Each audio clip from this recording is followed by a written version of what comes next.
الحمدللہ رب العالمین والصلاة والسلام علی سید الانبیاء والمرسلین اما بعد فاعوذ باللہ من الشیطان الرجیم بسم اللہ الرحمن الرحیم۔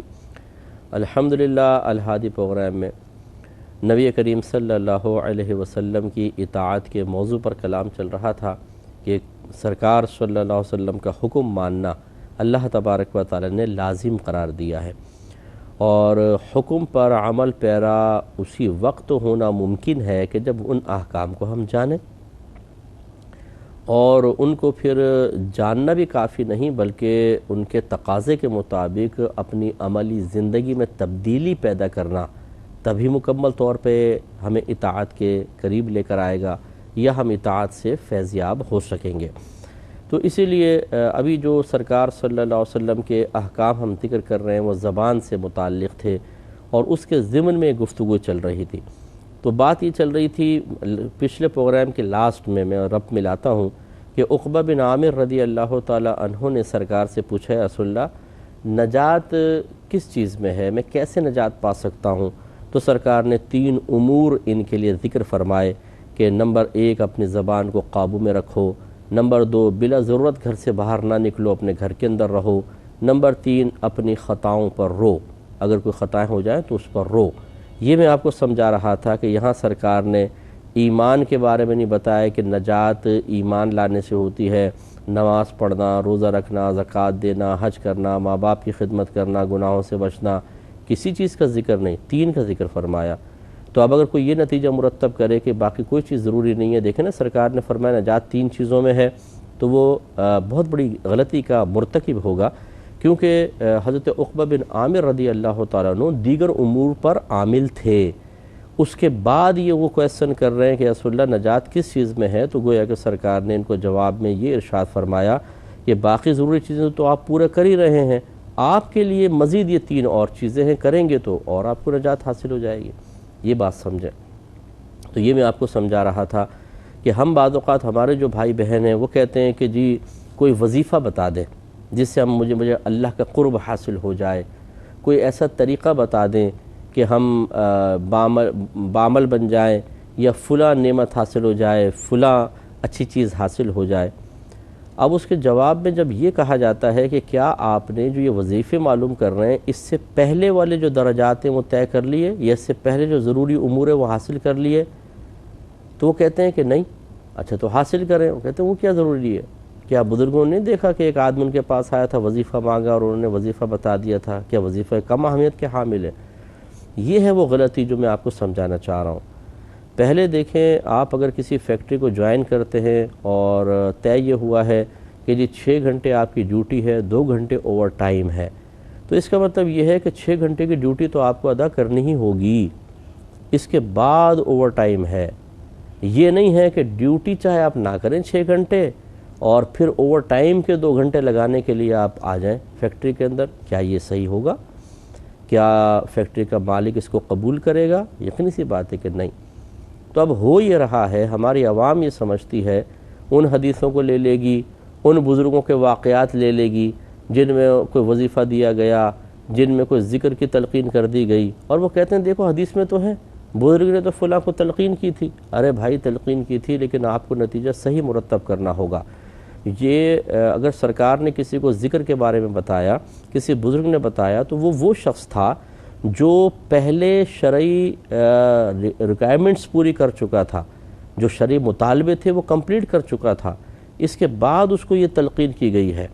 یہ بالکل ایسے ہوگا جیسے ایک مریض کسی ڈاکٹر کے پاس آئے اور کہے کہ جی مجھے ڈاکٹرز نے یہ رپورٹس ہیں، کینسر ہے آپ بتائیں، اور ڈاکٹر یہ کہے کہ آپ ایسا کریں کہ روزانہ 1 سیب کھایا کریں، اس سے صحت اچھی ہوگی، یا 2-4 بادام کھا لیا کریں، اس سے دماغ تیز ہوں گے۔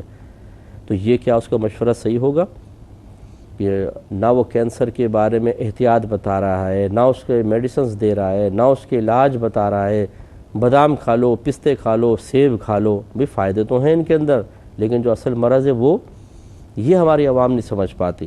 تو اچھی طرح یاد رکھیں کہ یہ وظائف میں اور اذکار میں مشغولیت کے بجائے سب سے پہلے آپ یہ دیکھیں کہ آپ کی ڈیوٹی کیا ہے، پھر ہے یہ اوور ٹائم، نفل نماز پڑھنا، نفلی روزے رکھنا، قرآن پاک کی بغیر ترجمے کے ساتھ اکثر تلاوت ہوتی ہے، تلاوتیں اور ذکر الہی کرنا، یہ سب سمجھ لیجئے اوور ٹائم ہے۔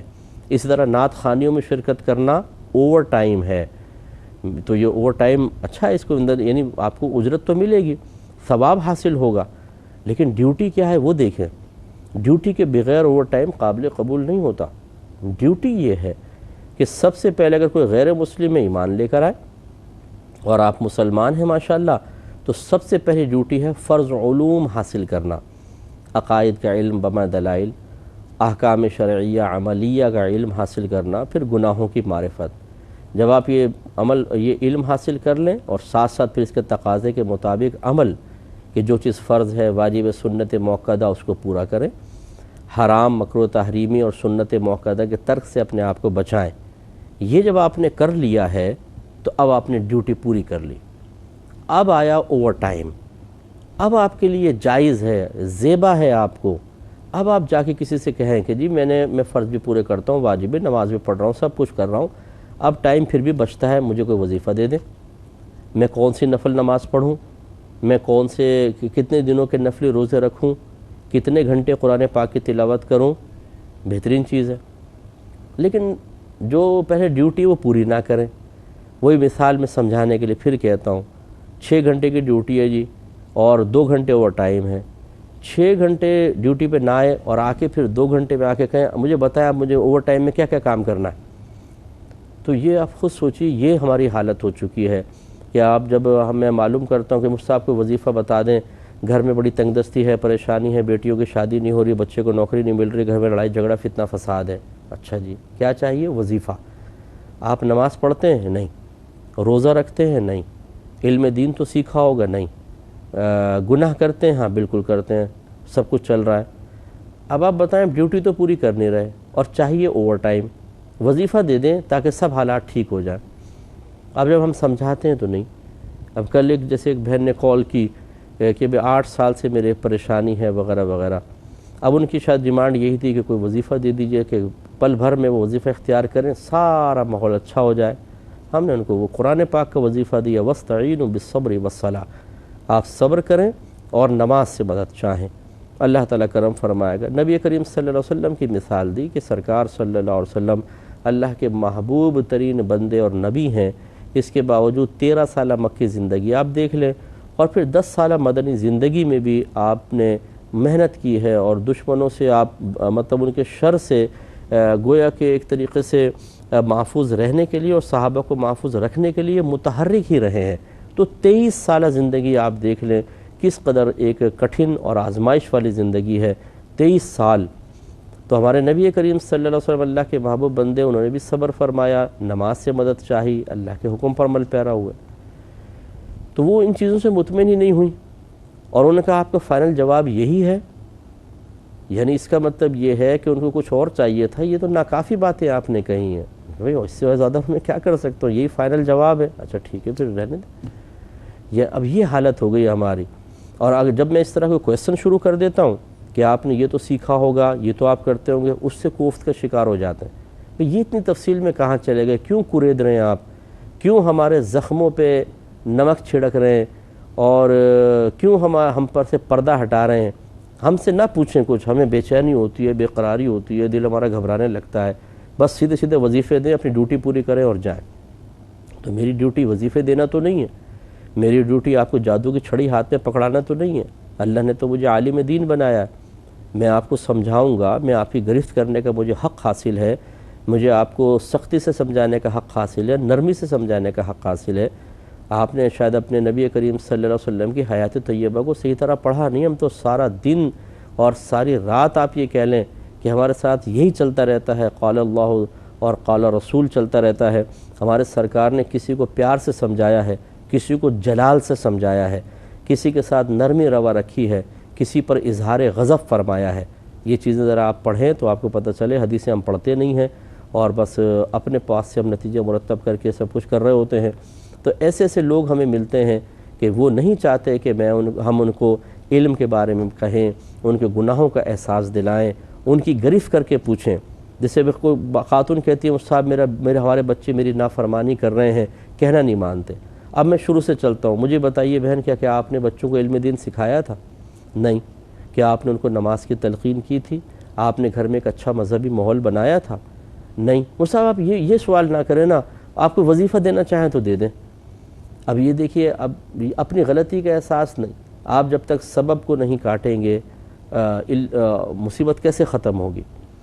آپ کو صرف اپنا بیٹا ہی نظر آ رہا ہے. آپ یہ دیکھیے کہ اس بیٹے کی آگے نسلیں بھی تو ہیں، دیگر آپ کے جو بچے ہیں ان کی نسلیں بھی تو ہیں. اگر یہ قابو میں نہیں، آپ سبب جان لیں گے تو کم از کم ان کی نسلوں کو تو اس برائی سے بچا سکیں گے. لیکن نہیں، وظیفہ دے دیں. ہم سے نہ پوچھیں کہ ہم نے کیا کیا کوتاہی کی ہے، بس ہمیں وظیفہ دیں.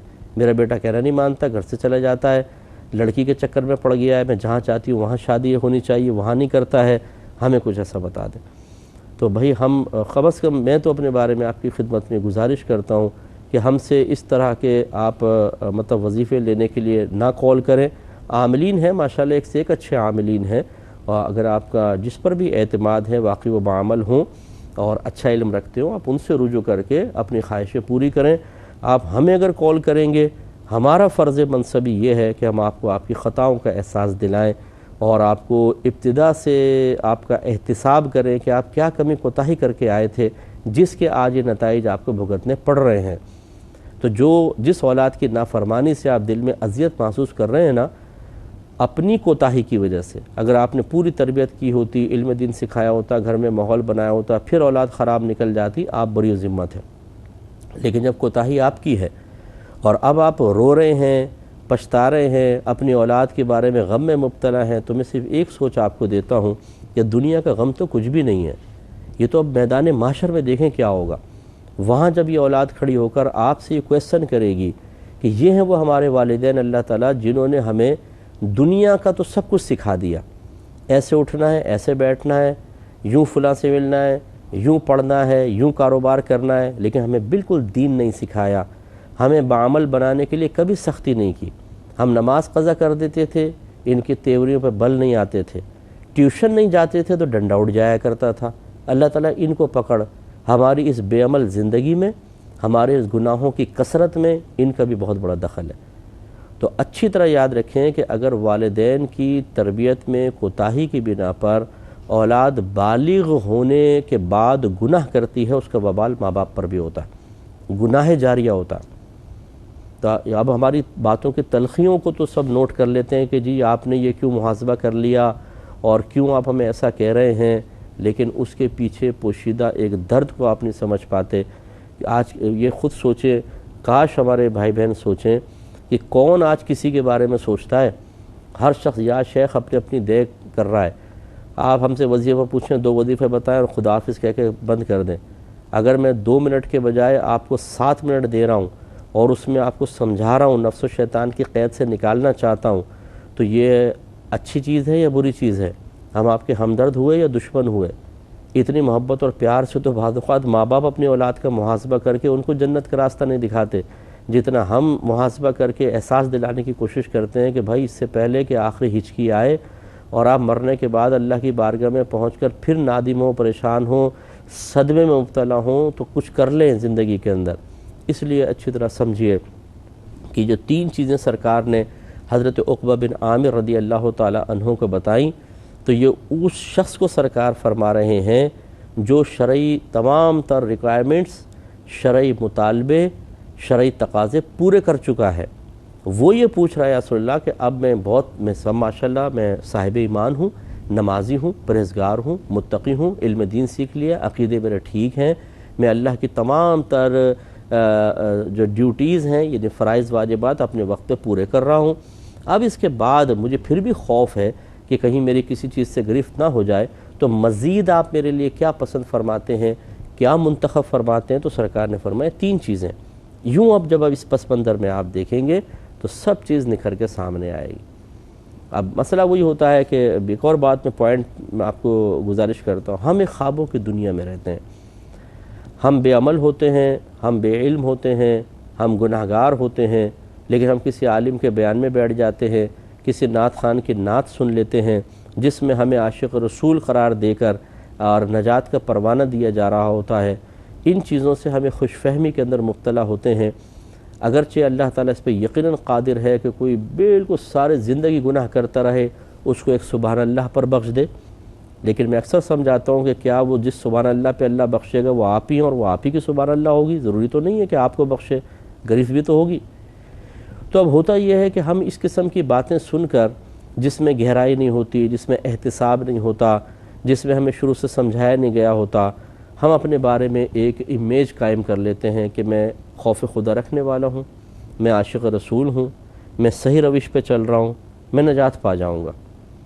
اب جب ہم جیسا کوئی آدمی مل کر احساس دلاتا ہے کہ جو کچھ آپ اپنے بارے میں سوچ رہے تھے ویسا نہیں ہے، آپ غلط فہمی کا شکار ہیں، آپ خوش فہمی کا شکار ہیں، آپ نے اپنے آپ کو بہت اوپر لے گئے ہیں، ذرا نیچے آئیے اور پھر اپنا احتساب کر کے پھر درجہ بندی کر کے آپ درجہ بدرجہ اپر لیول پر آئیے، تو وہ ان کو برا لگتا ہے۔ بالکل ایسے جیسے کوئی خاتون ہو، مطلب زیادہ کوئی خوش شکل نہ ہو، لیکن ان کے جو قریبی لوگ ہیں وہ مسکے لگائے کہیں تم سے زیادہ خوبصورت تو پورے شہر میں کوئی نہیں ہے، تو وہ اٹلاتی پھریں، نخرے کرتی پھریں میک اپ کر کے، اور پھر کوئی بتائے کہ جی تم تو زیادہ خوبصورت نہیں ہو، تو ان کو یقین ہی نہ آئے کہ یہ کیسے ہو سکتا ہے، اتنے لوگ تو میری تعریف کر رہے ہیں، تو پھر وہ ان سے ناراضی ہوں گی۔ یہ ہو رہا ہے ہمارے ہاں کہ ہم ایک مطلب اپنی خود ساختہ بہترین زندگی بنائے بیٹھے ہیں، خود ساختہ بعمل ہیں، خود ساختہ باعلم ہے، اپنا ایک اسٹینڈرڈ اور معیار ہے۔ یہ نہیں دیکھتے کہ شریعت ہمیں کیا یہ کہہ رہی ہے کہ آپ کی زندگی بہترین ہے، آپ باعمل ہیں، آپ صاحب علم ہیں؟ نہیں، شریعت نہیں، بس ہم نے بیان سن کے، نعت خوانیوں کے نعتوں کے اشعار سن کر اور خود سوچ کر اور چند حدیثیں پڑھ کے کچھ قرآن پاک کی آیات پڑھنے کے بعد اپنا ہم نے مشاہدہ کیا ہے، تجزیہ کیا اور اپنے آپ کو بہت اچھا پایا ہے۔ اب اگر کوئی کہے گا تو ہم اس کی بات نہیں مانیں گے، بلکہ ہمیں برا لگے گا کہ ہم تو اتنے اچھے لوگ چل رہے ہیں اور آپ ایسی باتیں کر رہے ہیں۔ اس چیز کو سمجھیے، کاش سمجھ لیجئے، بہت بہتر ہوگا، ورنہ آپ کی مرضی ہے۔ اللہ تعالیٰ عمل کی توفیق عطا فرمائے، آمین۔ وآخر دعوانا ان الحمدللہ رب العالمین۔